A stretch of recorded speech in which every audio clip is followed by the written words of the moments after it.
Yo, what is up, guys? So I got something really cool to share with you guys courtesy of Magnus Omega. He's built a, I don't know if I really want to call it a plant. I would say it's more so a Monarch Z-Arc deck, and we're also mixing in the Chaos Max, because you'll see in a second what he's about to pull off. But basically, this is like a first turn, like win condition deck, pretty much. I mean, you're going to be able to create such a huge advantage. So Zabor will destroy itself, which will let you destroy your extra deck, which will then let you search out triple cards with Herald of Arclight. Obviously, if you've already added the cards, well, that's totally fine, too. What the deck tries to do is just get out Zaborg. However you get out Zaborg, whatever. Obviously, if you happen to have the Predaplant engine, it helps out a ton, just because you're able to also get the Fusion card. But the most important thing about this deck is actually, I mean, this guy finally gets over a Chaos Max. And Chaos Max can still win you games on its own. Sometimes your opponent just doesn't have the right answer to this card. But the main part is actually not the Chaos Max, but it's a card that I thought was pretty difficult to get out, and a lot of people were like, you know, this card's just too hard to pull off, but it's got a good effect. But with Miracle Synchro Fusion, you can actually bust out the card quite easy, and as soon as this card comes out, you pretty much win the game. What it does is it makes it so your opponent isn't going to be able to respond to it majority of the times when it goes through, because, well, can't be targeted, cannot be destroyed by your opponent's card effects, plus has 4,000 attack, and then on top of that, because that wasn't enough, right? The monster, when it destroys an opponent's monster by battle, because keep in mind, it does blow up everything, so more likely there won't be anything, but in off chance they have a monster that would be immune to some type of destruction, or protects itself for via, like, you know, banish one card to protect the card, you're actually able to get out another Supreme King Dragon monster from your extra deck, if this card is in your main monster zone, and it is destroyed by battle or by card effect, even though it can't be destroyed by card effect.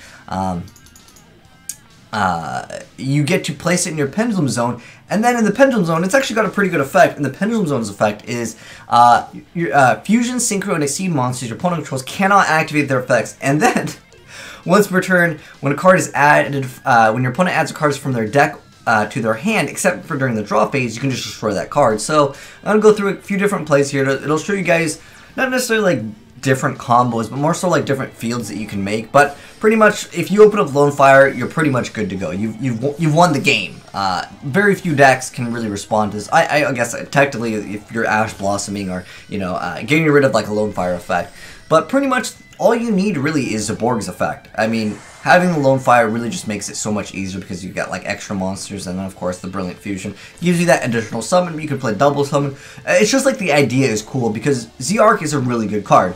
By the way, Miracle Synchro Fusion is actually a searchable card via the Predaplant Chimera Rafflesia, because this card, when it is actually sent to the graveyard, once per turn during the next standby phase after this card was sent to the graveyard, you get to add a Polymerization spell card or a Fusion spell card from your deck to your hand. So this kind of has double utility, although more likely you're not going to be using Brilliant Fusion again. It's going to be, of course, Miracle Synchro Fusion.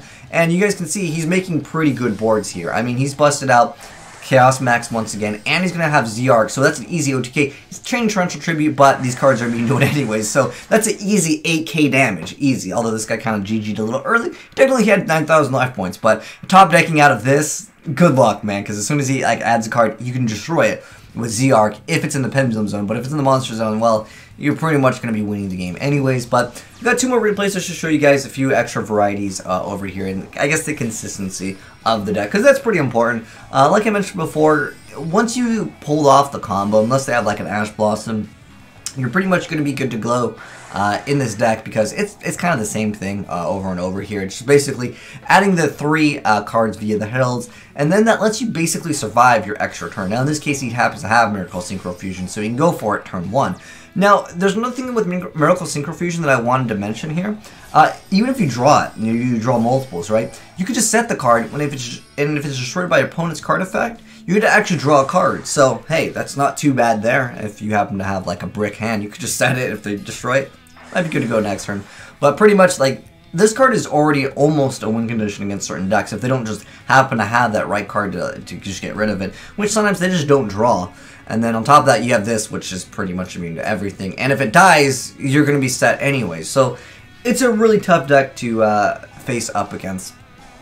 We can see against Tenagels, but Tenagels is a slow deck. I doubt it's going to matter. But it's pretty consistent, though, as you guys have seen through the replays. Obviously, you know, he's going to send me replays. But shout out to you, Magnus. I like the deck.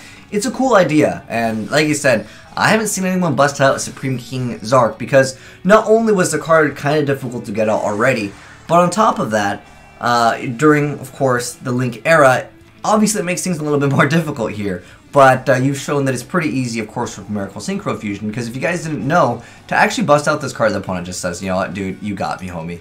But let me go ahead and give you guys the deck profile. So what it does require for its summon is, like I said, it's kind of difficult. So it's 4 Dragon-type monsters, 1 Fusion, 1 Synchro, 1 Exceed, 1 Pendulum, and it must be Fusion summoned and cannot be spell summoned by other ways. But it's cool because Miracle Synchro Fusion does work with it. And plus, this card is searchable, and you can just play 1 copy of it. I mean, 1's all you need. Like I said before, if you wanted to set it, it can still give you a draw, but obviously that's kind of ruining the win condition of this deck. But you know, you gotta give and take, right? But I think it's okay just to play 1 because, well, you don't really want to be setting it anyways. But 1's all you need because, like I said, it's searchable off of Predaplant Rafflesia. But anyways, now that you guys have seen the deck over here, let's go ahead and give you guys the deck profile that you guys just saw.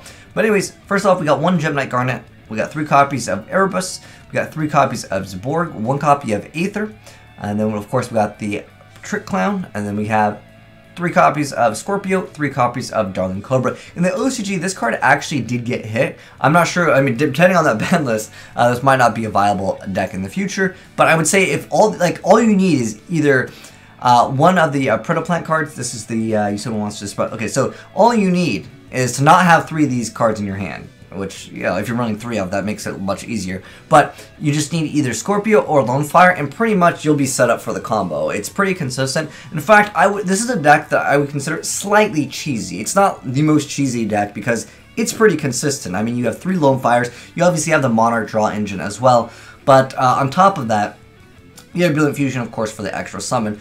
But I was thinking that perhaps Magical Mallet could be a great addition to the deck, because it can recycle some of the cards that you don't want to draw, and plus, if you just have Lone Fire, like, you're pretty much set up to go, you can go neg 1, neg 2 in this deck, and it's totally fine, because, well, I mean, it's a win condition on some. This card is good. But anyways, continue on with the deck profile. We got 2 copies of Chaos Max, we got 3 Allures for extra draw power, then we got the Pantheism, 3 copies of Tenacity, we got Miracle Synchro Fusion, 3 copies of Trade-In, 1 Upstart, 1 Chaos Form, 1 Monarch Storm 4th, 1 Brilliant Fusion, 3 copies of Domain, and then we have 2 copies of the Prime Monarch. This is maybe a little bit of a win, harder card, but yeah, you could maybe get some use out of it sometimes if you destroy everything really hard.